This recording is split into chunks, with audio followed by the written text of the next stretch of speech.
PolicyDialogue को साथमा global IMA bank सबैका लागि बैंक। राष्ट्रिय वाणिज्य बैंक तपाईको आफ्नै बैंक, आफ्नो भनेको आफ्नै हुन्छ। छिटो भनेकै वर्ल्ड लिंक नेपालमा सर्वाधिक डाउनलोड गरिएको हाम्रो पात्रो एप तपाईका लागि सधैँ सजिलो, सबै सजिलो, किनकि यसमा सबै छ। www.nepalwatch.com।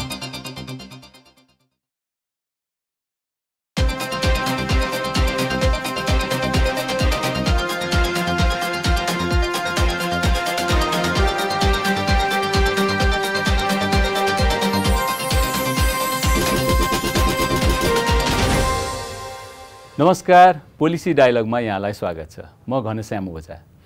नीति अनुसन्धान प्रतिष्ठानको सहकार्यमा नेपाल वाच मल्टिमिडियाले सञ्चालन गरिरहेको यो कार्यक्रम समुन्नतिका लागि नीति निर्माणको सञ्चार पैरवी अभियान हो। यो अभियान अन्तर्गत आज हामी राजस्व चुहावट र यसको नियन्त्रणका सम्बन्धमा कस्ता प्रयासहरू भइरहेका छन् भन्ने सम्बन्धमा छलफल गर्न गइरहेका छौँ। र आजको छलफलको लागि हामीसँग हुनुहुन्छ नेपाल सरकारका पूर्व सचिव महेश दाहाल र यसै गरी राजस्व अनुसन्धान विभागका महानिर्देशक नवराज ढुङ्गाना। यहाँहरूलाई कार्यक्रममा स्वागत छ।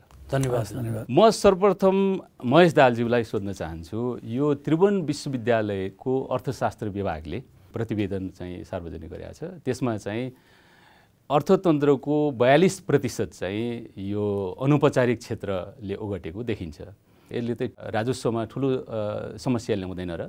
त्रिभुवन विश्वविद्यालयको अध्ययनले देखाएअनुसार चाहिँ ठुलो मात्रामा अनौपचारिक क्षेत्र विद्यमान छ अर्थतन्त्रमा। अब त्यसलाई औपचारिकरण गर्ने मुख्य मुद्दा नै त्यही हो, चुनौती पनि हो हाम्रो लागि। त्यसैले अनौपचारिक क्षेत्रलाई औपचारिकरण गर्नको लागि चाहिँ उनीहरूको दर्ता प्रक्रियादेखि लिएर व्यवसाय दर्ता गर्नेदेखि लिएर करको प्रक्रियामा उनीहरूलाई मेनस्ट्रिमिङ गर्न जरुरी छ। त्यसको लागि चाहिँ सरकारले कर दर्ता सरलीकरण गर्ने, सहज बनाउने वातावरण सिर्जना गर्ने र उनीहरूलाई चाहिँ उत्प्रेरित गर्ने कर दर्ता प्रणालीमा र यो ट्याक्सको नेटमा उनीहरूलाई आउनलाई विभिन्न खालका सेवा सुविधाहरू उपलब्ध गराउनुपर्छ। सहज ढङ्गको सेवा दिएर उनीहरूलाई राज्यको निर्माणको प्रक्रियामा आऊ भनेर आह्वान गर्ने हो भने यो क्रमशः चाहिँ औपचारिकरणको प्रक्रियामा जान्छ भन्ने मलाई लाग्छ। नवराज सरतिर आए। अब यो यहाँ चाहिँ महानिर्देशक हुने बित्तिकै यो बहुचर्चित 60 किलो सुन पनि यहाँकै नेतृत्वमा समातियो।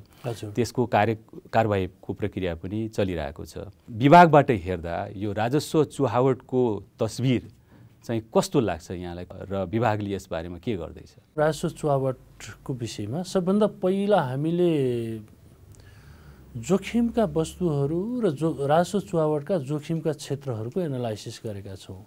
यसरी एनालाइसिस गर्दाखेरि अवैध व्यापार विशेषतः सुन लगायतका तस्करी नियन्त्रणमा राज्यका सबै निकायहरू चाहिँ एक्टिभेट भएको हामीले अहिले देखेका छौँ। भन्सारले पक्राउ गरेको छ, नेपाल प्रहरीले पक्राउ गरेको छ, हामीले पक्राउ गरेका छौँ। र यो सुनको तस्करीको एउटा रेगुलर चेन जुन हो त्यो ब्रेक भएको छ, एउटा मुख्य कुरा। त्यस पछाडि राजस्व चुहावटका क्षेत्रहरूको कुरा गर्दाखेरि राजस्व चुहावटमा विभिन्न तरिकाले चाहिँ चुहावट हुने गरेको हामीले महसुस गरेका छौँ। सवाल पनि उठाइसक्नु भएको छ। त्रिभुवन विश्वविद्यालयको एउटा अध्ययनको निष्कर्ष त्यो हाम्रो सबैभन्दा मुख्य चुनौती हो। कसरी ट्याक्सको नेटभित्र नआएका आर्थिक र वित्तीय क्रियाकलापहरू र व्यावसायिक क्रियाकलापहरूलाई कसरी एउटा फर्मलाइज गर्ने भन्ने कुरा मुख्य चुनौती हो। ती इन्फर्मल सेक्टरबाट चलिराखेका भइराखेका परम्परागत र आधुनिक बिजनेसहरू जुन छन् तिनीहरूलाई ट्याक्सको दायरामा ल्याउने, आर्थिक क्रियाकलापको दायरामा ल्याउने र फर्मल इकोनोमीमा त्यसलाई कन्भर्ट गर्ने कुरा चाहिँ विभागले पनि ध्यान दिइराखेको कुरा हो र यसलाई हामीले विभिन्न सेक्टरहरूसँग समन्वय गरिराखेका छौँ। जस्तो यहाँले भन्नुभयो नि अनौपचारिक क्षेत्रलाई चाहिँ औपचारिकरण गर्ने, उनीहरूलाई चाहिँ राजस्वको ट्याक्सको दायरामा लिएर आउने जुन भन्नुभयो, यो कसरी सम्भव छ? यसमा चाहिँ 2-3वटा कुराहरू हुन्छन्। सबभन्दा पहिलो कुरा भनेको त्यो 42% को अंशभित्र विभिन्न कम्पोनेन्टहरू छन्। जस्तै हाम्रो आर्थिक क्रियाकलापले नसमेटेका धेरै साना र ट्रेडिसनल बिजनेसहरू छन्। ती साना र ट्रेडिसनल बिजनेसहरूलाई हाम्रो कानुनले समेट्ने, सरकारी निकायहरूले चिन्ने, पहिचान गर्ने र तिनीहरूलाई रिकग्नाइज गर्ने एउटा संयन्त्र आवश्यक छ र तिनीहरूलाई एउटा औपचारिक रूपमा लैजानुपर्छ। त्यो भनेको दर्ता गर्ने, उनीहरूलाई भोलि लोन प्रक्रियामा सहजीकरण गर्ने, ब्याङ्किङ प्रणालीमा आबद्ध गर्ने, उनीहरूको कारोबारलाई चाहिँ एउटा ब्याङ्किङ प्रणाली र वित्तीय कारोबारले समेट्ने कुरा हो। त्यसको निम्ति नेपाल राष्ट्र ब्याङ्कको जुन वित्तीय साक्षरता कार्यक्रम अभियानहरू छन्, त्यसपछि उद्योग विभाग, त्यसपछि राजस्वका विभिन्न निकायहरूले करको दायरामा ल्याउने कुरा छ। यसमा मल्टिपल एजेन्सीहरूको कोअर्डिनेटेडको भूमिका आवश्यक पर्छ एउटा। दोस्रो कुरा, त्यो 42%को अंशभित्र ठुलो पैमानामा राजस्व छलीको उद्देश्यले अनाधिकृत रूपले व्यापार गर्ने, त्यसपछि अनाधिकृतले चोरी तस्करी गर्ने, चोरी पैठारी गर्ने, निकासी गर्ने, त्यो अंश पनि त्यो 42% भित्र समेटिन्छ। फर्मल इकोनोमीको दायरामा नआइकन जाने जोखिम पनि एउटा हामीले देखिराखेका छौँ। र तेस्रो कुरा भनेको के छ भने कयौँ कारोबारहरू अहिले प्रविधिको कारणले गर्दा पनि हाम्रो रेगुलर चेनभन्दा, रेगुलर सिस्टमभन्दा बाहिरबाट कारोबार भएर जाने जोखिम बढ्यो। जस्तो हामी अहिले विभिन्न प्रविधिहरू, व्यापार व्यवसाय र आर्थिक र वित्तीय कारोबारहरूमा जुन नयाँ प्रविधिहरू विकास भएको छन्, तिनीहरूले चाहिँ इन्कमलाई व्यवसायिक कारोबारभन्दा बाहिर राख्न सहज पुग्ने गरी पनि कतिपय अवस्थामा हामीले महसुस गरेका छौँ। जुन बिजनेस पनि रजिस्टर पनि छ, उसले रेगुलर ट्याक्स पनि तिरेको छ, तर त्यसको केही अंश चाहिँ बिजनेसको आम्दानीहरूभन्दा बाहिरबाट जाने, विशेष त अनलाइन पेमेन्टहरू, अनलाइन प्लेटफर्मबाट हुने पेमेन्टहरू, इन्टरनेट र अरू प्रविधिको प्रयोग गरेर गरिएका बिजनेस कारोबारहरू, सोसल साइट्सबाट हुने बिक्रीहरू, यिनीहरू चाहिँ अब औपचारिक नभइकन बाहिरबाट जाने जोखिम पनि छ। यस्तो सम्बन्धमा हामीले चाहिँ एउटा मात्रै भन्दा पनि मल्टिपल एजेन्सीको सहयोगमा एकदम सूचना र त्यसको विश्लेषणबाट कसको भूमिका के हुन सक्छ। त्रिभुवन विश्वविद्यालयले एउटा भूमिका पुरा गरिसक्यो कि नेसनल इकोनोमीको 42% चाहिँ रेगुलर ट्याक्सको बाहिर छ, औपचारिक क्षेत्रभन्दा बाहिर छ। त्यो एजेन्सीले हामीलाई गाइडलाइन प्रदान गरेपछि अब नेपाल सरकारका अरू निकायहरूले त्यो रिसर्चबाट देखिएको निष्कर्षलाई कसरी फर्मल इकोनोमीमा ल्याएर राजस्वको वृद्धि गर्न सक्छौँ र हाम्रो इकोनोमी र वित्तीय कारोबार र विशेष त व्यापार र लगानीलाई चाहिँ फर्मलाइज गर्न सक्छौँ भनेर कार्यान्वयन गर्न जरुरी छ। एउटा म अलिकति राजस्व प्रणालीलाई हामीले पारदर्शी, उत्तरदायी र अटोमेसनमा लग्यौँ भने यो स्वतः यो चुहावट नियन्त्रण हुनसक्छ। संसारभरिको अभ्यास हेर्दा पनि अधिकांश देशहरूले आफ्नो राजस्व प्रणालीलाई अनलाइन प्रणालीमा आबद्ध गरेका छन्, डिजिटलाइज गरेका छन् र जति पनि सूचना छन् रेभेन्यू रिलेटेड सूचनाहरूलाई एकअर्का आबद्ध गरेका छन्। त्यसो भइदियो भने चाहिँ एक ठाउँमा इन्ट्री भएको सूचना स्वतः अर्को निकायमा पुग्ने हुन्छ। त्यो भइदियो भने चेक एन्ड ब्यालेन्स पनि हुने भयो। त्यसो हुँदाखेरि अब अहिले भनेको चाहिँ एकदम फोर्सफुली क्युरेटिभ मेजर्सबाट भन्दा पनि प्रिभेन्टिभ मेजर्सबाट आइटीको उपयोग गरेर हामीले रेभेन्यूलाई चाहिँ लिकेजलाई कन्ट्रोल गर्ने प्रणालीमा जानुपर्छ। संसारको अभ्यास पनि त्यही नै हो। त्यो त सबै एजेन्सीलाई चाहिँ इन्टिग्रेट गरेर डिजिटाइज माध्यमबाट जानलाई त साह्रै खर्चिलो पनि छैन, धेरै समय पनि नलाग्ला। यो किन नभइरहेको? सरकारको प्रयास त त्यत्र उन्मुख छ। अहिले पनि अब यो आइआरडीको बिसिटिएस, त्यसपछि गएर आइआरडीको चाहिँ यो इन्टिग्रेटेड रेभेन्यू सिस्टम र त्यसपछि 80 वटालाई लिङ्क गर्ने काम भइरहेछ। त्यो भइदियो भने कम्तीमा पनि इम्पोर्ट एक्सपोर्ट र तपाईँका यो चाहिँ यो ट्याक्स रिलेटेड इस्युजहरू चाहिँ जति पनि सूचनाहरू छन् एकअर्कामा चाहिँ एक्सेस हुने भयो। त्यसो भइदियो भने एक ठाउँमा गरेको इन्ट्रीबाट अर्को संस्थाले त्यसलाई उपयोग गरेर आफ्नो हितमा प्रयोग गर्न सक्छ। फन्डामेन्टल कुरा भनेको चाहिँ हामीले कुनै पनि ट्रान्जेक्सनलाई कि त ब्याङ्किङ सिस्टमसँग आबद्ध गर्नु पऱ्यो र अनिवार्य बिलिङमा जानु पऱ्यो। अनिवार्य बिलिङ पनि कम्प्युटराइज बिलिङ सिस्टममा गयो भने अटोमेटिक सिस्टममा आउने भयो नि त। आइआरडीमा आएको सूचना डिआरआईले हेर्न सक्छ भोलि, हैन? त्यसै गरी कस्टममा भएका सूचनाहरू डिआरआईले यहीँ बसी हेर्न सक्ने भयो। काहीँ लुपहोल्स छ कि भनेको इन्भेस्टिगेसन गर्न सक्ने भयो, इन हाउस गर्न सक्ने भयो। खालि हामीले अहिले बुझिरहेको कुरा नि भन्सारबाट आउने सामानलाई हाइवेमा अथवा ट्रान्सपोर्टेसनको मोडमा गइरहेको बेला मात्रै हामीले बढी फोकस गरिरहेको छौँ। त्यो बिल्कुलै होइन। चुहावट इन्टरनल रेभेन्यूमा छ, भ्याटमा छ, इन्कममा ट्याक्समा छ, एक्साइजमा छ, गैर करमा पनि छ। त्यसमा यी सबै सिस्टमलाई भने जस्तै एकअर्कामा चाहिँ तपाईँको आइटीमा आबद्ध गर्ने र तपाईँ एकअर्काका सूचनाहरूलाई एक्सेस दिने हो भने चाहिँ हामीले अनलाइन सिस्टमबाट ट्र्याकिङ गर्न सक्छौँ यस्ता र नियन्त्रण गर्न सक्छौँ भन्ने देखिएको छ। अब यो प्रणाली चाहिँ धेरै देशहरूले आफ्नै प्रणाली विकास गरेका छन्। ठ्याक्कै यही भन्ने चाहिँ छैन। जस्तै हामीले राजस्व अनुसन्धान विभागबाट चाहिँ तपाईँको राजस्व चुहाटलाई बढी फोकस गर्ने, यद्यपि भन्सार र आन्ते राजस्व, त्यसपछि गएर तपाईँको यो सम्पत्ति शुद्धिकरणका कुराहरू, त्यसपछि गएर पुलिसले पनि इन्भेस्टिगेसन गरिरहेछ नि त हैन। धेरै निकायहरूको भूमिका छ।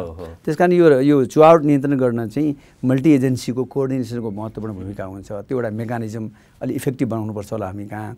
दोस्रो कुरो चाहिँ हामीले अटोमेसनै जानुपर्छ। अटोमेसन जब गयो भने स्वतः लिकेज कन्ट्रोल हुन जान्छ। अन्तर्राष्ट्रिय प्र्याक्टिस त्यही नै हो, भारतको पनि त्यही नै देखिरहेको छौँ। भारतले पनि अलग्गै छैन, उसको चाहिँ सिबिआईबाट उसले एउटा अध्ययन गर्छ ठुला क्रिमिनल केस, रेभेन्यू सम्बन्धी क्रिमिनल केसेसहरू होइन भने त उनी internal direct tax indirect tax bureau बनाएको छ, त्यसैबाट उसले चाहिँ सम्पूर्ण यो अनुसन्धानका कामहरू गर्छ। त्यसदाखेरि यो पार्टिकुलर देशको सिचुएसन अनुसार गर्नुपर्ने कुरा हो। फेरि पनि मैले जोड दिन खोजेको कुरा चाहिँ हामीले अब डिजिटलाइज हुनुपर्छ, ब्याङ्किङसँग आबद्ध गर्नुपर्छ र त अहिले भने जस्तै अनौपचारिक क्षेत्रलाई चाहिँ मेन स्ट्रिमिङ गर्नको लागि, औपचारिकरण गर्नको लागि चाहिँ सङ्घीय सरकार मात्रै होइन, अब त प्रदेश स्थानीय सरकार छ नि त। सानसाना बिजनेसलाई त्यहाँ दर्ता गरिदियो भने दर्ताबाटै उनीहरू औपचारिकरणको प्रक्रियामा आउँछन्। एकैचोटि हामीले करतिर भन्दाखेरि मान्छेमा एक प्रकारको चाहिँ नेगेटिभ फिलिङ होला हैन। तर बिस्तारै बिस्तारै उनलाई मोटिभेट गर्दै प्रणालीमा पहिले ल्याउनु पऱ्यो। दर्ताको प्रणालीमा उनीहरूलाई चाहिँ तपाईँको रेभेन्यूको सिस्टममा छिरायो भने स्वतः करको नेटमा आउँछ उनीहरू र चुहावटलाई पनि नियन्त्रण गर्न सहयोग पुग्छ भन्ने मलाई लाग्छ। महानिर्देशकज्यूसँग जान चाहन्छु। यो गत सालको भन्दा अहिले चाहिँ यो हाम्रो आयात करिब 3.7% घटेको देखिन्छ।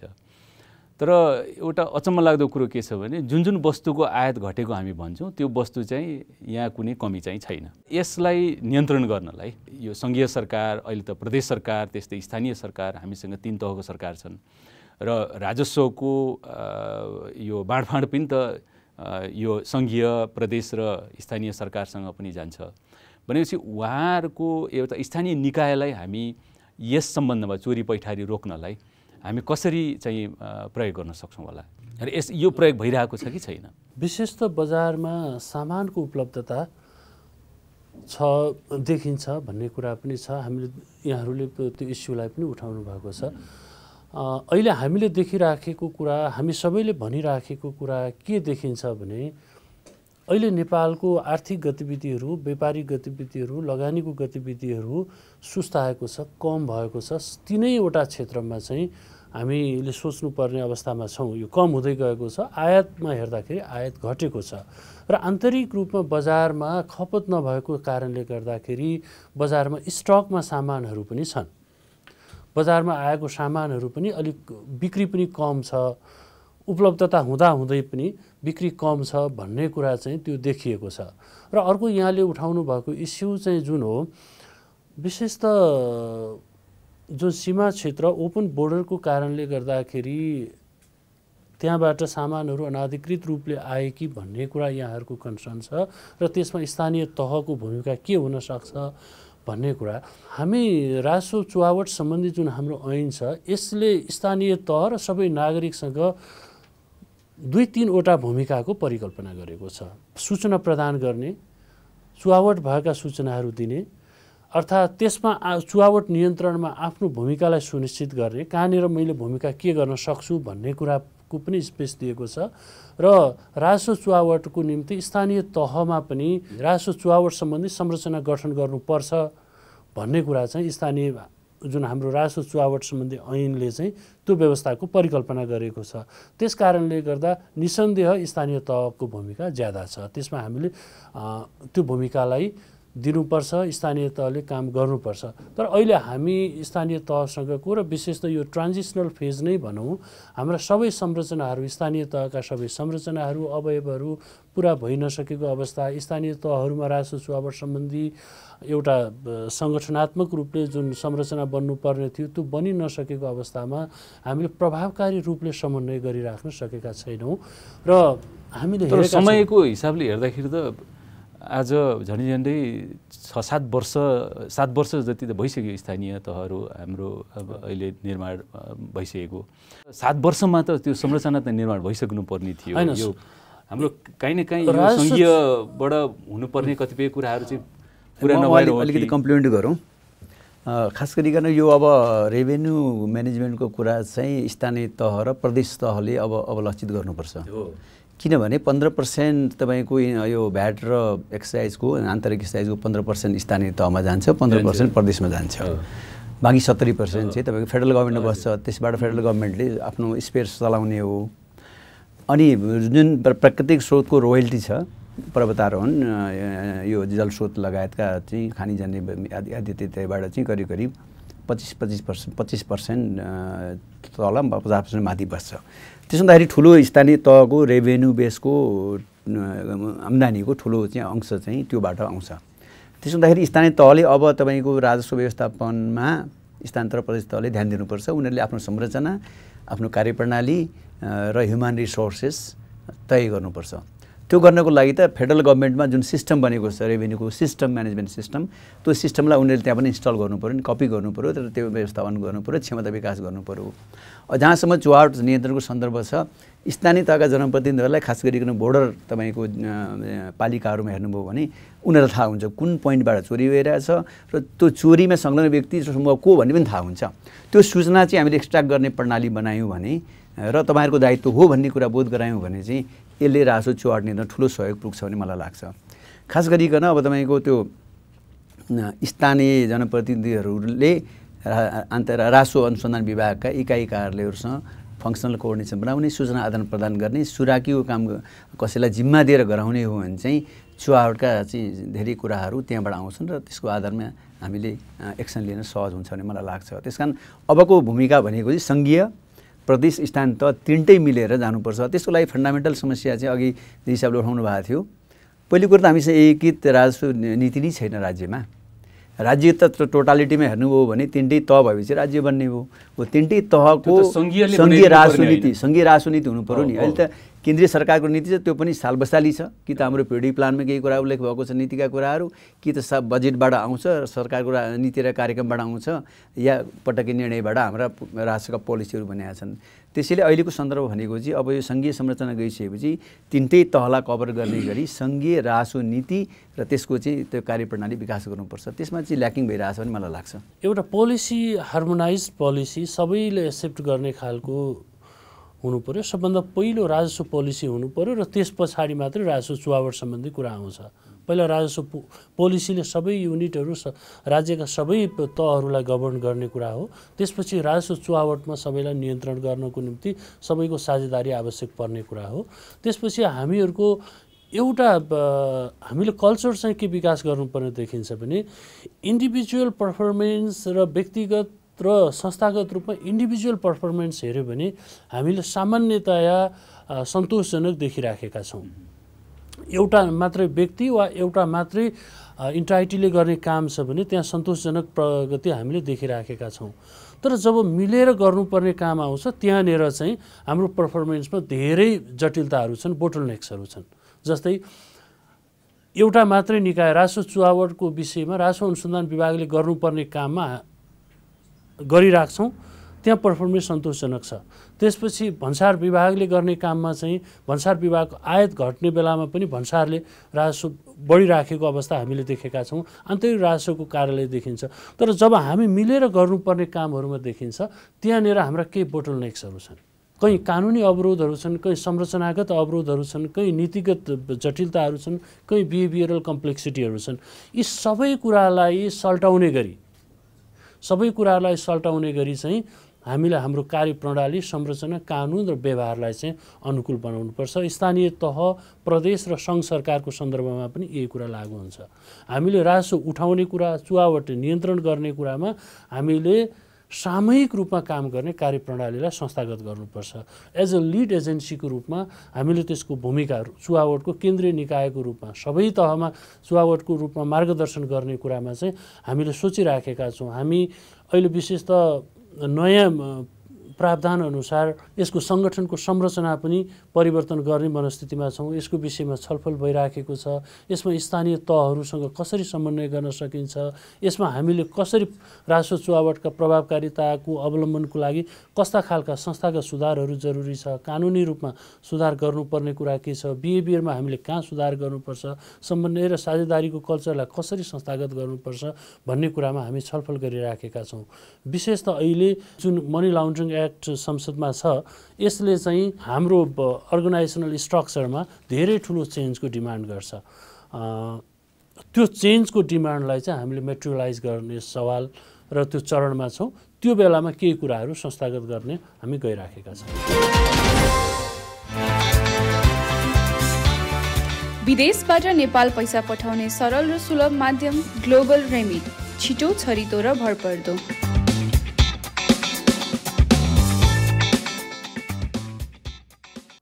पाइला सपनाको भरोसाले हिँड्छ,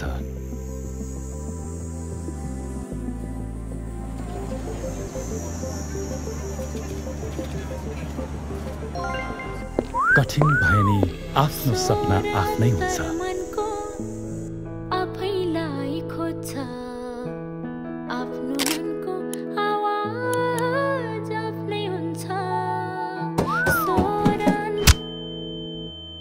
कथा साहसको आँट कोरिदिन्छ, व्यथाको कथा पनि आफ्नै हुन्छ।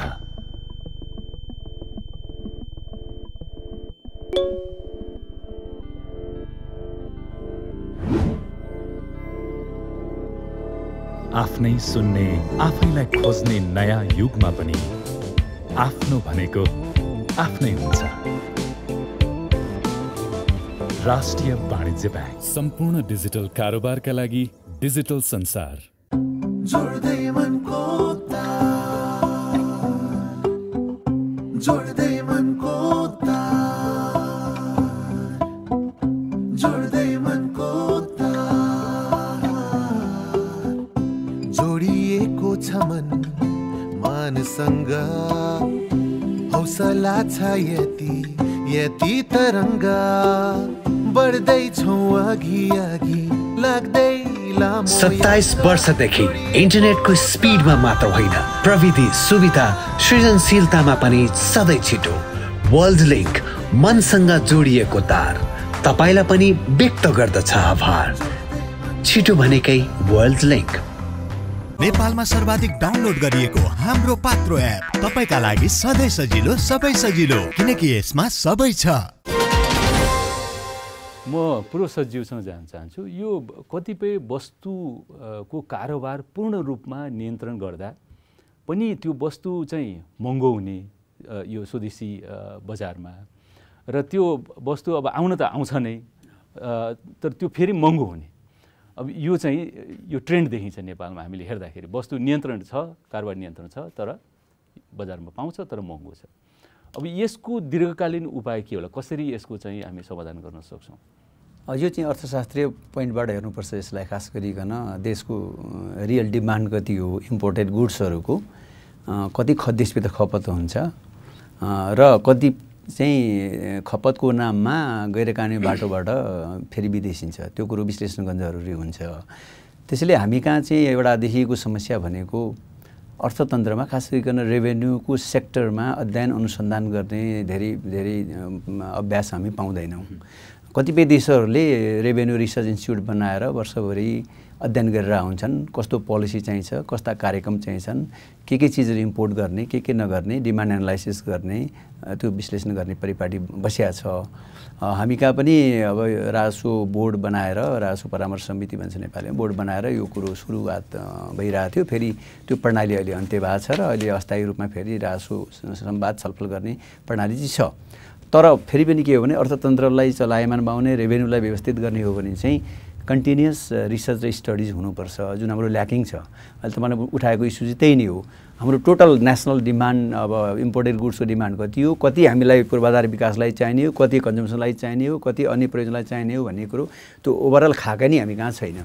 त्यो खाका दिने काम चाहिँ थिङ्क ट्याङ्कले गर्नुपर्छ। थिङ्क ट्याङ्क इन्स्टिट्युसन्स चाहिँ रेभेन्यूमा त्यति बनेको पाइँदैन। फाटाफाटा युनिभर्सिटीले गरेको अध्ययन आफ्नो ठाउँमा होला, त स्टेटले चाहिँ त्यो खालको मेकानिजम बनाएर इन्स्टिट्युसन बनाएर वर्षभरि त्यसमा थिङ्क गर्ने, मनन गर्ने र त्यो एनालाइज गर्ने परिपाटी भइदियो भने तपाईँले भने जस्तै कुन गुड्स बजारमा एभाइलेबल छ, कुन गुड्स अब आगामी वर्ष जरुरत छ भन्ने कुराहरूको पहिचान गरेर अनि त्यस्ता कुराहरूमा लाई मात्रै इम्पोर्टमा चाहिँ सहजीकरण गर्ने प्रणाली विकास गर्न सकियो भने चाहिँ अघि भने जस्तै चाहिँ हामी अगाडि बढ्न सक्छौँ। होइन भने इम्पोर्ट गऱ्यो त्यसपछि फेरि तपाईँले त्यसलाई रिएक्सपोर्ट गर्ने गरी बिचको मार्जिन खाने गरी व्यापारिक व्यवसायीहरूले चाहिँ त्यस्ता कुराहरूमा प्रवृत्ति बढी भएको देख्छौँ हामी हिजो आज। त्यसमा चाहिँ त्यो खालको विश्लेषणबाट मात्रै आउनुपर्छ र त्यसको आधारमा रेगुलेट गर्नुपर्छ इम्पोर्टलाई भन्ने मलाई लाग्छ। महानिर्देशकज्यूतिर जान चाहन्छु। यो नाकामा विशेष गरी यो चोरी पैठारी हुन्छ र नक्कली बिल बिजक बनाइन्छ। कतिपय चाहिँ यो स्टिकर नटाँसिकन नै मार्केटमा चाहिँ वस्तुहरू आउँछन् र यसको राजस्व चुहावट त हुन्छ नि। अब अर्को चाहिँ यसले प्रभाव पार्ने चाहिँ आन्तरिक बजारलाई चाहिँ यसले ठुलो असर पार्छ। त्यो हुँदाखेरि स्वदेशी व्यवसायीहरूलाई चाहिँ यसले एकदमै यसले असर पार्छ। यस सम्बन्धमा चाहिँ यो राजस्व अनुसन्धान विभागको तर्फबाट सरकारको तर्फबाट केही कामहरू भइरहेछन्। बोर्डरबाट अर्थात् विशेष त खुला सिमानामाबाट हुने जुन अनाधिकृत पैठारी हो त्यसमा हामी मल्टिपल एजेन्सीहरूको भूमिका देखिन्छ। बोर्डरमा एउटा निकाय हुनुहुन्छ, एउटा निकाय छ, त्यसपछि त्यसको नियमन गर्ने भूमिकामा अर्को निकाय छ, त्यस पछाडि त्यसलाई व्यापारको नेटमा ल्याउनको निम्ति अर्को भूमिकाको निकाय हुन्छ। यसरी मल्टिपल एजेन्सीको बिचमा एकदम ओपन साझेदारी र विश्वासिलो सम्बन्ध चाहिँ आवश्यक छ। त्यसको निम्ति हामीले काम गरिराखेका छौँ। नेपाल प्रहरीका दुवैवटा युनिटहरू, दुवैवटा निकायहरूसँग, त्यस पछाडि विशेष त स्थानीय तहमा सिडिओ साहबहरूसँग हामीले समन्वयहरू गरिराखेका छौँ। त्यसको निम्ति हाम्रा 4वटा कार्यालयहरू छन् फिल्डमा। ती 4वटा कार्यालयले स्थानीय तहमा नेपाल प्रहरी र सशस्त्र प्रहरी भन्सार कार्यालयहरू र सबैसँग समन्वय गरेर काम गरिराखेका छौँ। त्यहाँनिरबाट हेर्नुपर्ने अवस्था आयो भने राजस्व अनुसन्धान विभागले त्यसमा अनुसन्धान गर्छ। पूर्व सचिवलाई म सोध्न चाहन्छु, यो के देखिन्छ भने अघि डी साहबले पनि भन्नुभयो भन्सारका कर्मचारी र प्रहरी मुख्य चाहिँ दुईजनाको भूमिका चाहिँ एकदमै ठुलो देखियो। अब यसमा विगतमा भएका घटनाहरूलाई हेर्दाखेरि पनि के देखियो भने प्रहरी र भन्सारका कर्मचारीको संलग्नतामै राजस्व चुहावट चाहिँ भएको देखिन्छ र कतिपय त्यसमा कारबाही पनि भइसकेका पनि छ। जसले नियन्त्रण गर्नुपर्ने हो त्यो नै संलग्न छ। अब यसलाई चाहिँ हामी कसरी नियन्त्रण गर्न सक्छौँ, यसलाई कन्ट्रोल हामी कसरी गर्न सक्छौँ? कर्मचारीको हकमा उनीहरूको आफ्नो टिओआर हुन्छ, अर्गनाइजेसन डिसिप्लिन हुन्छ, कानुनले निर्दिष्ट गरेका कुराहरू गर्छ गर्दैन भन्ने कुराहरू मूल्याङ्कन गरेर उसलाई कारबाही दायरामा ल्याउनुपर्छ। एउटा कार्यालय प्रमुख इमान्दार भएर उसले काम गर्यो भने बाँकी तल कर्मचारी आफै इमान्दार हुन्छन्। त्यसमा चाहिँ सचेत रहनुपर्छ। जहाँसम्म प्रहरीको सन्दर्भ छ, प्रहरीलाई चाहिँ राजस्वको सन्दर्भमा अगाडि बढाउने काम लामो समयदेखि भइरहेछ। खास गरी सशस्त्र प्रहरीहरूलाई हामीले रेभेन्यू पुलिसको रूपमा उपयोग गरिरहेछौँ। तर फन्डामेन्टल समस्या चाहिँ के हो भने हामीले खास गरिकन तराईमा हेर्ने हो भने बोर्डर आउटपोस्टहरू बनाएका छौँ, धेरै ठाउँमा छन् र उनीहरूलाई हामीले तपाईँका नाकाहरूको अनुगमन गर्ने जिम्मा दिएका छौँ। तर बिओपीको मुख्य काम चाहिँ यो सामरिक कुराहरू हेर्ने, बोर्डरका इस्युहरूलाई हेरिदिने, सुरक्षा आन्तरिक सुरक्षाका कुराहरूलाई हेर्नुपर्छ उनीहरूले। अब रेभेन्यू पुलिसको रूपमा बोर्डर आउटपोस्टका सशस्त्र प्रहरीलाई उपयोग गर्दाखेरि त्यसले कतिसम्म हदसम्म रेभेन्यू लिकेजलाई कन्ट्रोल गर्नमा सहयोग पुर्याउँछ, त्यो आफ्नो ठाउँमा छँदैछ। उपयोग गर्ने एउटा राज्यको कर्मचारी भएको नाता उपयोग गर्न सक्छौँ हामी। तर त्यसको लागि चाहिँ उनीहरूलाई कम्तीमा पनि राजस्व भनेको के हो, राजस्व कसरी आउँछ, कसरी विचलन सुरु हुन्छ, कसरी चुहावट भइरहेछ र त्यसका चाहिँ लुपोल्सहरू के छन्, ती फन्डामेन्टल कुराहरू चाहिँ त्यो बोर्डर आउटपोस्टमा बस्ने अथवा रेभेन्यू पुलिस रूपमा काम गर्ने सशस्त्र प्रहरी र अनि बाहिर रहेका नेपाल प्रहरीका चाहिँ अधिकृत जवानहरूलाई चाहिँ रेभेन्यूको बारेमा अझै पर्याप्त जानकारी छैन।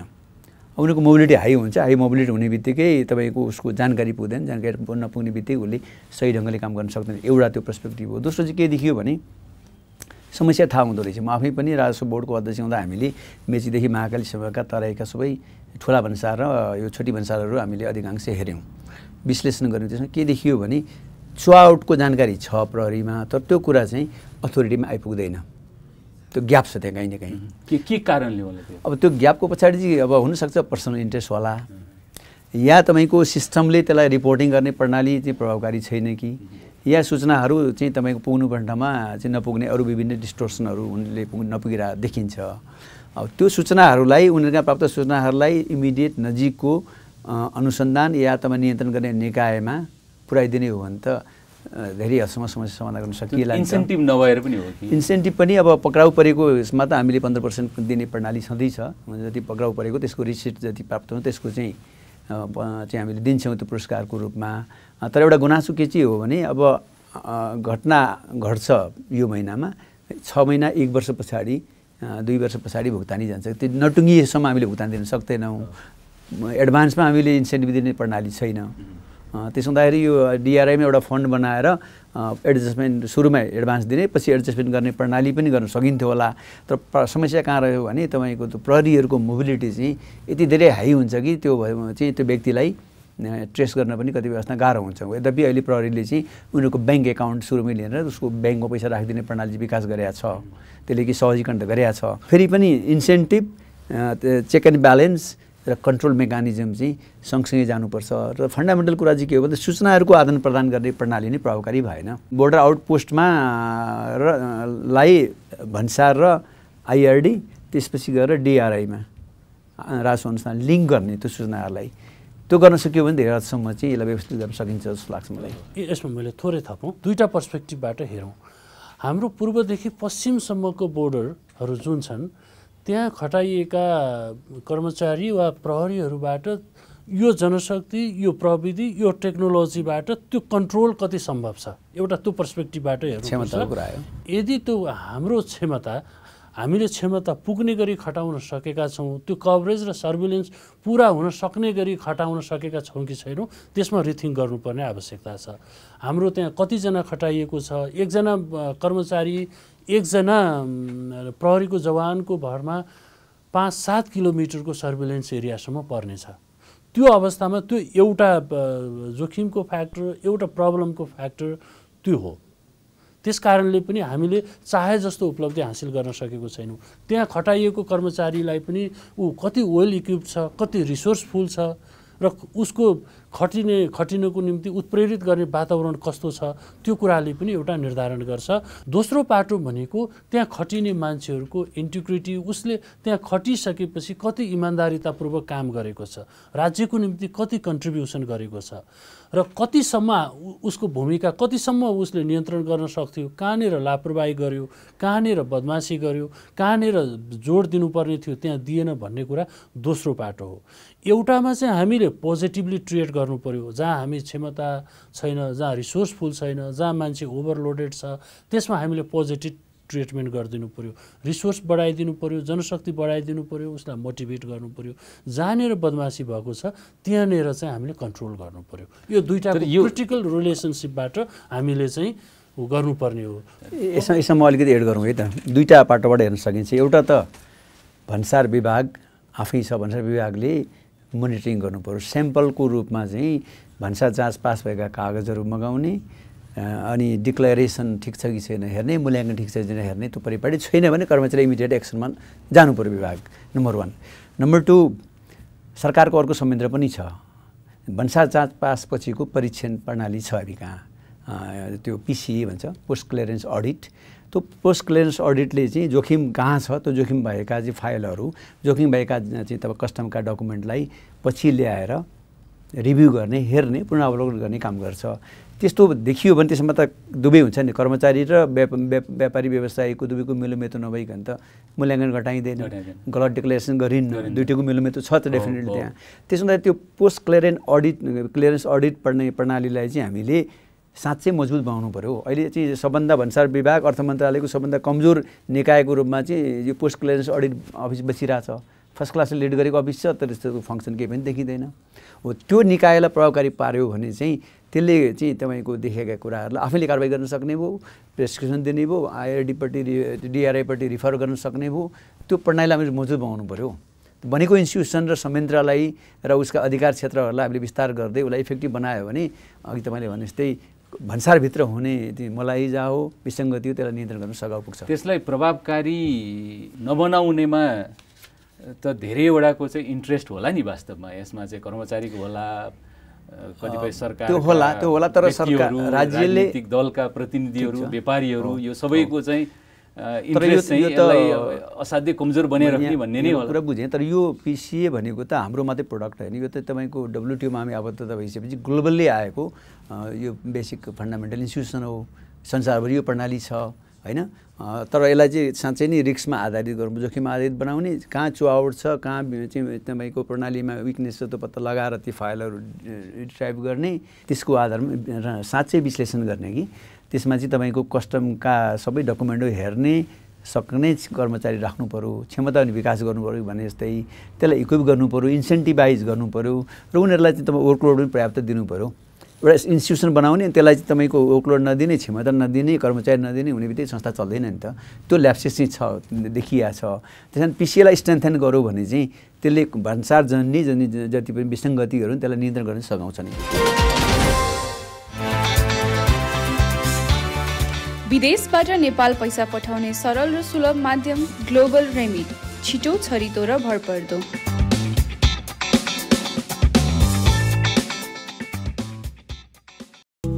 कसैले मुस्कुराएर हेर्नुपर्छ, माया नै बसे जस्तो ठान्छौँ। कसैको पहिरन देख्न साथ यस्तो र उस्तो भन्न थाल्छौँ। हामीलाई धारणा बनाउन त कसले पो रोक्छ र? यसै गरी हाम्रो बारेमा पनि यहाँहरूले केही धारणा बनाउँदै हुनुहुन्छ वा बनाइसक्नु भएको छ भने पनि कृपया पहिला हामी कहाँ आउनुहोस्, जहाँ छ अत्याधुनिक ब्याङ्किङ, जहाँ छन् युवा जनशक्ति, जो आफैमा सबल र सफल ब्याङ्क हो, जसको पहुँच सुगमदेखि दुर्गमसम्म छ। त्यसपछि सेवा सुविधा बारे थाहा पाउनुहोस् अनि बल्ल धारणा बनाउनुहोस्। राष्ट्रिय वाणिज्य ब्याङ्क, तपाईको आफ्नै ब्याङ्क। आफ्नो भनेको आफ्नै हुन्छ। जोड्दै मनको तार, जोड्दै मनको तार, जोड्दै मनको तार, जोडिएको छ मन मानसँग, हौसला छ यति तरङ्ग, बढ्दैछौँ अघि अघि लाग्दै 27 वर्षदेखि इन्टरनेटको स्पिडमा मात्र होइन, प्रविधि, सुविधा, सृजनशीलतामा पनि सधैँ छिटो। वर्ल्ड लिङ्क, मनसँग जोडिएको तार, तपाईँलाई पनि व्यक्त गर्दछ आभार। छिटो भनेकै वर्ल्ड लिङ्क। नेपालमा सर्वाधिक डाउनलोड गरिएको हाम्रो पात्रो एप तपाईँका लागि सधैँ सजिलो, सबै सजिलो, किनकि यसमा सबै छ। हिसाबतिर गएँ। अब उहाँले जुन पिसिएको सम्बन्धमा कुराहरू राख्नु भएको छ, अहिले त्यसको अवस्था कस्तो छ यहाँलाई अझ बढी जानकारी होला र उहाँले भने जस्तै यसलाई चाहिँ बढी प्रभावकारी बनाउनलाई के गर्नु पर्ला? यसमा चाहिँ हामीले भन्सारलाई कसरी लिने भन्ने कुरा पहिलो कुरा हो। भन्सारलाई अहिले इन्टरनेसनली हामी WTOमा आबद्ध छौँ। भन्सार भनेको राजस्व कलेक्सन गर्ने सेन्टर हो कि व्यापारको सहजीकरण गर्ने बिन्दु हो भन्ने कुरामा हामी स्ट्रेट चाहिँ क्लियर हुनु पर्यो। अहिले मैले सुरुको कुरा गरेको थिएँ, सुरुमा एउटा कुरा भनेको थिएँ, जुन दिनसम्म हामीले व्यापारिक पुँजीलाई लगानी योग्य औद्योगिक पुँजीमा रूपान्तरण गर्न सक्दैनौँ, त्यो बेलासम्म हाम्रो भन्सार चाहिँ रेभेन्यू कलेक्सनको सेन्टर बन्छ। त्यस कारणले गर्दा सबभन्दा पहिला हामीले समस्याको दीर्घकालीन सोलुसन खोज्नको निम्ति हामीले आर्थिक रूपले हाम्रो स्वदेशभित्र हुने, नेपालभित्र हुने आर्थिक गतिविधिहरू, विशेष त लगानी र उत्पादनसँग हुने कुराहरूलाई चाहिँ बढावा दिनुपर्ने हुन्छ पहिलो कुरा। र यो त आजको भोलि ओभरनाइट हुने कुरा होइन। अहिले त हामीलाई इमिडिएट राजस्व र ट्रेजरीमा चाहिनेछ।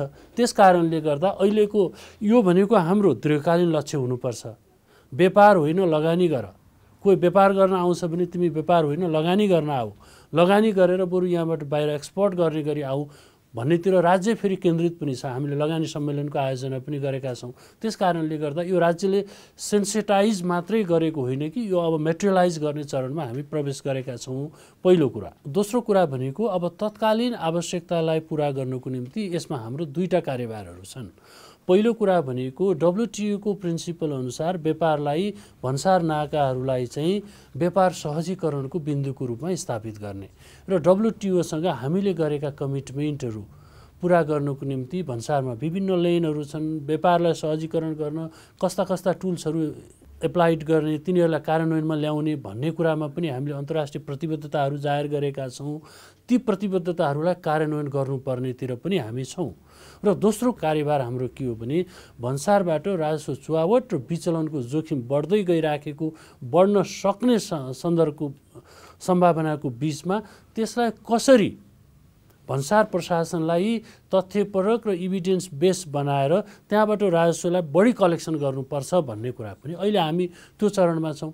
त्यसको निम्ति हाम्रो भन्सारमा वेल इक्विप्ड हुनु पर्यो, भन्सारमा जाने कर्मचारीहरूको इन्टिग्रिटी हाई हुनु पर्यो र जहाँनिर भन्सार चुहावटको बढी जोखिम छ त्यो जोखिमलाई चाहिँ न्यूनीकरण गरेर त्यसमा सबैको सामूहिक प्रयास, भन्सार विचलन राजस्व विचलन हुने ठाउँ होइन, यहाँबाट व्यापारीले अनावश्यक शास्ति पाउने ठाउँ पनि होइन। यो चाहिँ तिर्ने राजस्व तिरेपछि उसले व्यापारको सहजीकरण पनि हुन्छ, उसले इजी सेवा पाएको महसुस पनि गर्छ। तर इजी सेवा पाउने नाममा उसले कुनै पनि अनाधिकृत छुट, बेइमानी वा मूल्याङ्कनमा तलमाथि राजस्वमा चुहावटमा तलमाथि गर्न पाउँदैन भन्ने कुरा चाहिँ त्यहाँनिर स्थापित गर्नु पर्यो। त्यसको निम्ति हामी लाग्नु पर्यो र कुरा यतिमा मात्रै टुङ्गिँदैन। हामीसँग प्रविधिको प्रयोगमा हामी पछाडि छौँ, हाम्रो ट्रेडिसनल भन्सार प्रणाली छ, त्यहाँबाट छुटिएर आयो भने अब आन्तरिक बजारमा आइसकेपछि ट्याक्सको जुन लेखाजोखा हुन्छ, ट्याक्स तिर्ने प्रणालीमा जब आन्तरिक राजस्व कार्यालय, यसका सेवा केन्द्र र आन्तरिक राजस्व विभागले ट्याक्सको एसेसमेन्ट गर्छ, त्यहाँ छुटेका कुराहरूलाई चाहिँ यहाँ क्याप्चर गर्न सक्छौँ। यो कर प्रणालीले त्यसलाई समेट्न सक्छ। त्यहाँ भएको कमजोरीलाई यसलाई फिल्डमा 1 वर्ष, 2 वर्ष, 5 वर्षपछि पनि त्यो समेटिन सक्ने सम्भावना जीवितै हुन्छ। र त्यहाँसम्म पुग्नभन्दा अगाडिको काम भनेको राजस्व अनुसन्धान विभाग र सचिवले भने जस्तै PCA को भूमिका चाहिँ पनि यो इन्टरमेडिएटरीको रूपमा भन्सारबाट छुट्ने र आन्तरिक राजस्व कार्यालयले एसेसमेन्ट नगर्ने बेलासम्मका सबै कामहरूमा चाहिँ यी दुईटा निकायहरूले महत्त्वपूर्ण भूमिका निर्वाह गर्न सक्छन्। हजुर, पुरुष सचिवलाई मैले फेरि सोध्न चाहेँ, यहाँको अनुभव कस्तो रह्यो? पक्कै पनि पहिलेभन्दा चाहिँ अहिले प्रगति भएको होलान् र के फरक पाउनु भएको छ अहिले वास्तवमा? तत्कालीन अवस्थामा चाहिँ यो म आफू DG हुँदाखेरि हामीले राजस्व पुलिसको अवधारणा त्यस बेला बनाएका थियौँ। त्यस बेलाको अवधारणा चाहिँ विभागमै चाहिँ कम्तीमा पनि यो सिनियर लेभलको SSP सकिन्छ भने DIG लेभलकै को नेतृत्वमा एउटा क्याडर तयार गर्ने, रेभेन्यू क्याडर FEFसँग मिलेर र तिनीहरूलाई चाहिँ तपाईँको सबै स्टेसनहरूमा राख्ने हामीले तल र अनि DRI र त्यो रेभेन्यू पुलिसको सँगसँगै गएर हामी चाहिँ तपाईँको यो गस्तीमा जाने भन्ने अवधारणाबाट आएको कुरा हो। यो त्यो त्यसै बेला सुरु भयो, अहिले स्टिल कन्टिन्यू छ। तर अघि भने जस्तै BOPहरूलाई बढी एक्टिभेट गरियो।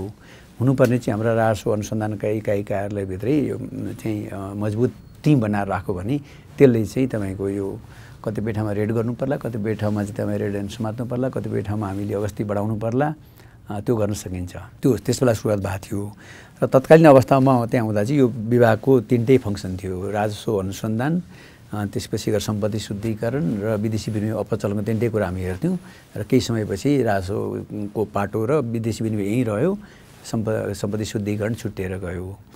फेरि पनि तिनै पक्ष र रेभेन्यू सहित गर्दा चाहिँ चारै पक्ष चाहिँ अर्थतन्त्रका महत्त्वपूर्ण अङ्ग हुन्, यिनीहरूको बिचमा समन्वय हुन जरुरी हुन्छ। यो प्रधानमन्त्री कार्यालयमा यसलाई लिएर जानुको ऱ्यासनल के होला यहाँलाई? अब दुईटा पाटो छ यसमा, दुईटा स्कुल अफ थट भनौँ न यसलाई। एउटा त जसले रेभेन्यू कलेक्सन गर्छ तिनी व्यक्तिहरू घुमिफिरी अनुसन्धान आउँदाखेरि कन्फ्लिक्ट अफ इन्ट्रेस्ट हुन्छ भन्ने एउटा मान्यता छ। त्यसो हुँदाखेरि यसलाई चाहिँ अर्थ मन्त्रालय भन्दा अलि डिट्याच गर्नुपर्छ भनेर policy making body, higher policy making body प्रधानमन्त्री कार्यालयमा लगिएको यसको ऱ्यासनल त्यो हो भन्ने लाग्छ। तर फेरि पनि के हो भने अघि भनियो नि, यो चाहे सम्पत्ति शुद्धिकरण भनौँ, चाहे राजस्व भन्सारको कुरा गरौँ, चाहे इन्कम ट्याक्स, भ्याट अथवा एक्साइजको कुरा गरौँ, जेमा कुरा गरे पनि यो चाहिँ रेभेन्यू रिलेटेड वित्तीय व्यवस्थापनसँग सम्बन्धित विषय हो। यसकोमा विशेषज्ञता पनि चाहिन्छ। र राजस्व व्यवस्थापन भन्ने कुरो केही हदसम्म टेक्निकल कुरा पनि हो।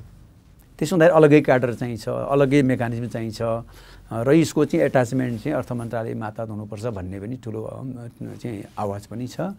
त्यो केही हदसम्म राष्ट्रमा पनि देखिन्छ। त्यसो हुँदाखेरि अब यसलाई चाहिँ प्रधानमन्त्रीकालमा राख्दाखेरि प्रधानमन्त्री बोर्डर फ्रेमवर्कमा काम गर्ने हो, उसले राज्य चलाउने कुरा हो, त्यस कारण एटेन्सन पुग्दैन कि भन्ने अर्को तर्क पनि छ। त्यसो हुँदा यसलाई चाहिँ अहिलेको एकपटक फेरि रिभिजिट गर्ने हो कि 5-7 वर्षको अनुभवबाट हामीले के पायौँ के गुमायौँ या के राम्रो के नराम्रो विश्लेषण गरेर फेरि यसको रिस्ट्रक्चरिङको प्रक्रियामा जानुपर्छ कि भन्ने मलाई लाग्छ। र कतिपय देशको अनुभव हेर्दा चाहिँ अब यो अनुसन्धान गर्ने निकाय चाहिँ अलिकति अझै योभन्दा अहिलेको भन्दा अझ हायर लेभलको चाहिँ स्ट्रक्चरमा जानुपर्छ कि इभन विशेष श्रेणीबाट लेड गर्ने र यसलाई चाहिँ रेभेन्यू इन्भेस्टिगेसन ब्युरोको रूपमा अगाडि बढाउने, यसले सिधै रिपोर्टिङ चाहिँ त्यो अर्थमन्त्री अथवा प्रधानमन्त्रीलाई गर्नुपर्ने हो। त्यहाँ गर्ने गऱ्यो भने यसको चाहिँ अझै चाहिँ महत्त्व बढ्छ कि प्रभावकारिता बढ्छ कि भन्ने पनि देखिएको छ। सँगसँगै अर्थभित्रै राख्ने हो भने पनि यसलाई चाहिँ अलिक इन्डिपेन्डेन्टली काम गर्ने निकायको रूपमा सिधै रिपोर्टिङ सचिवलाई गर्नुभन्दा पनि मन्त्री कहाँ मात्रै रिपोर्टिङ गर्ने गरी त्यहाँको प्रमुखले मन्त्रीलाई रिपोर्टिङ गर्ने र त्यो मार्फत चाहिँ कार्यान्वयनमा जाने गर्दाखेरि बेस हुन्छ कि यो ढङ्गले पनि सोच्नुपर्छ। अरू देशमा पनि लगभग त्यस्तै देखिन्छ। नर्मल ब्युरोक्रेसीभित्र यस्तो खालको अनुसन्धान गर्ने निकाय राख्दाखेरि यसको मेरिट डिमेरिट दुवै छ। अनि कर्मचारीहरू पनि तपाईँको प्रोफेसनल कर्मचारी जरुरी हुन्छ कि इन्भेस्टिगेसनको कुरा हो, यो अनुसन्धानमा जान्ने बुझ्ने त्यो बारेमा इन्ट्रेस्ट भएका र राष्ट्रिय अन्तर्राष्ट्रिय प्र्याक्टिसहरूमा अभ्यस्त भएका कर्मचारी भइदिए भने इन्भेस्टिगेसन प्रभावकारी हुन्छ।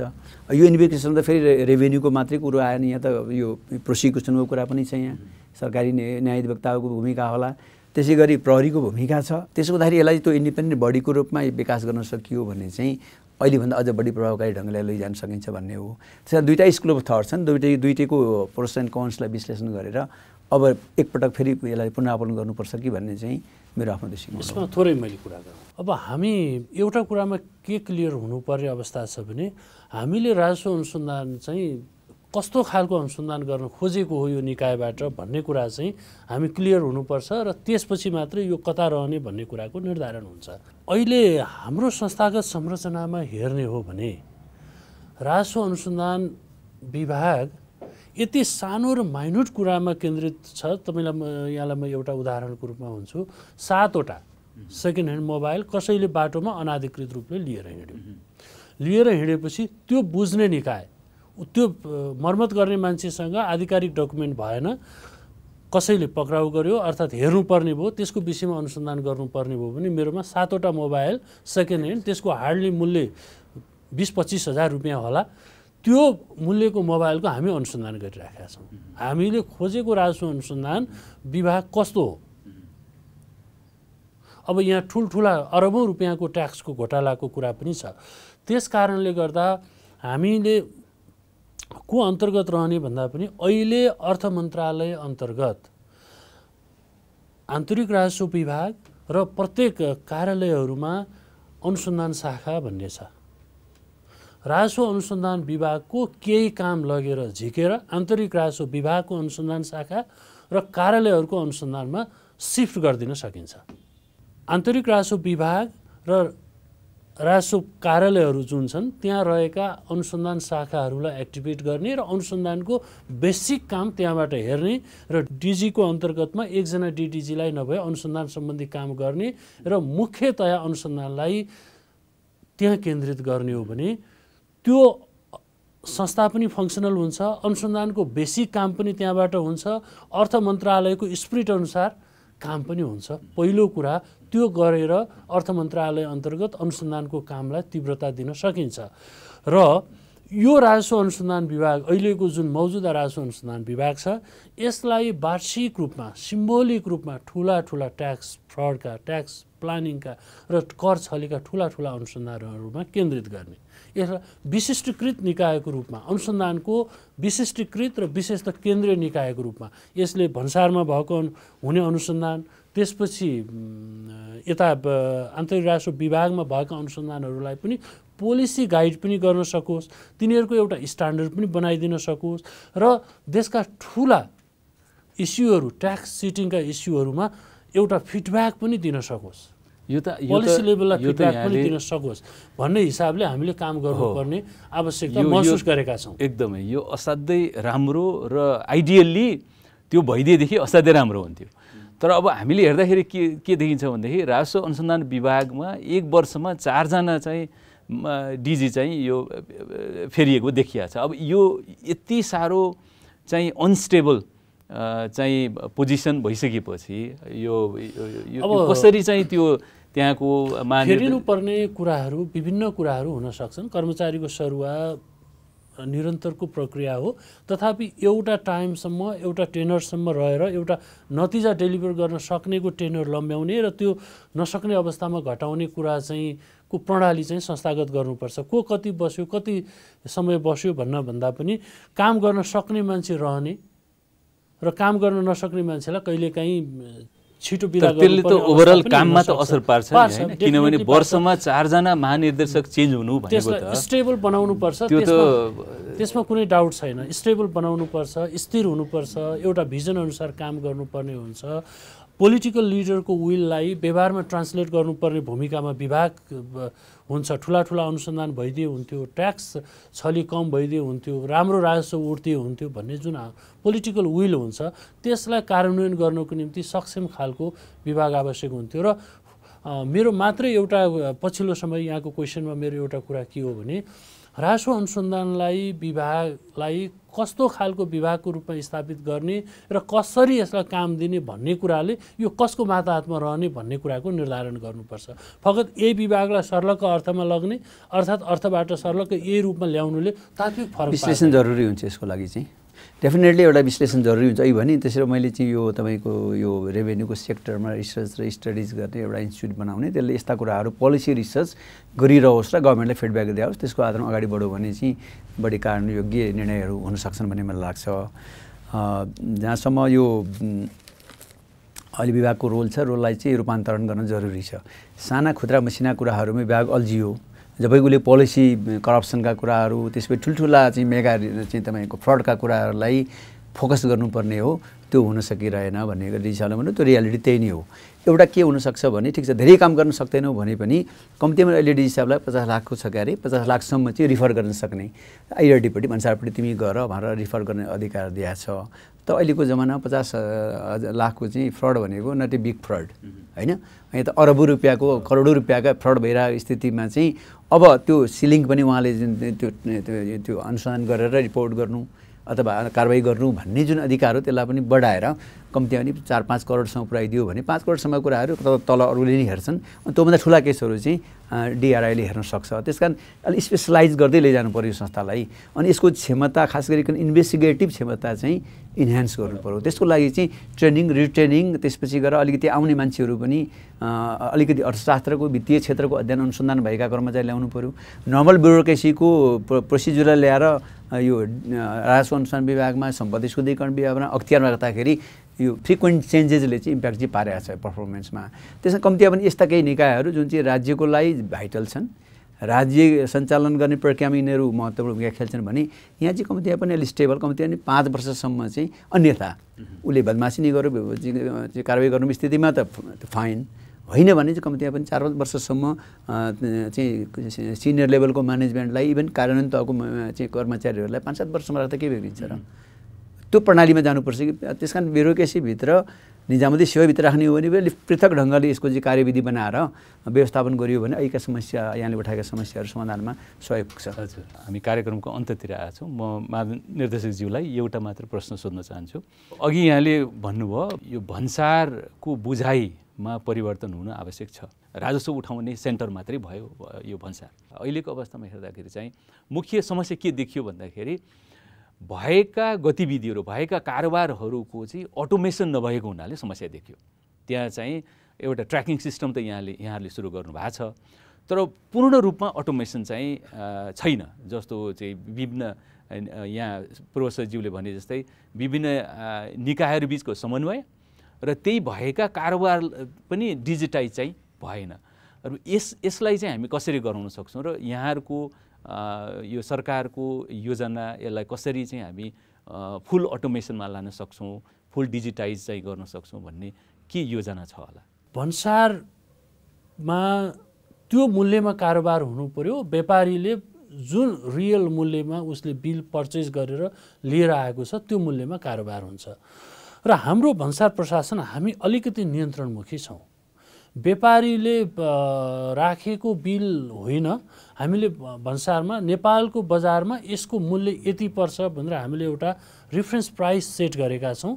त्यो प्राइसमा चाहिँ उसले भन्सारमा डिक्लेयर गर्छ र त्यो गर्दा कहिलेकाहीँ सम्भावित त्रुटि कहाँनिर हुनसक्छ भने आन्तरिक बजारको मूल्य र हामीले सेट गरेको मूल्यको बिचमा इमिडिएट समायोजन गर्न सकेनौँ भने त्यहाँनिर उसले विकल्प खोज्छ।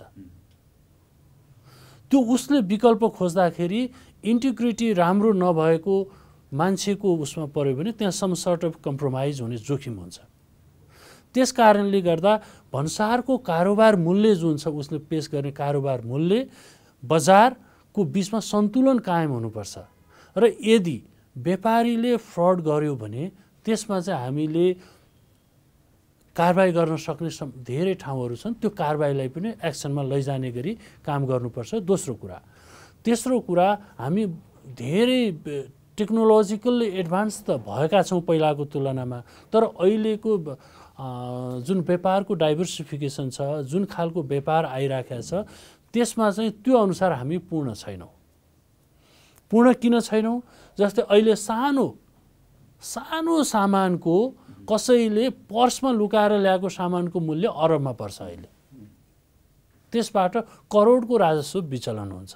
अब त्यसलाई ट्र्याकिङ गर्न सक्ने प्रविधि चाहिँ हामीले अवलम्बन गर्नुपर्ने हुन्छ। र मैले भने प्रत्येक भन्सार कार्यालयहरू, प्रत्येक गभर्मेन्टको इन्स्टिट्युसनल्ली क्यापेबल हुनुपर्छ। आफूले गरेको कामको जवाफ दिन सक्ने गरी काम गर्ने वातावरण बनाउनुपर्छ।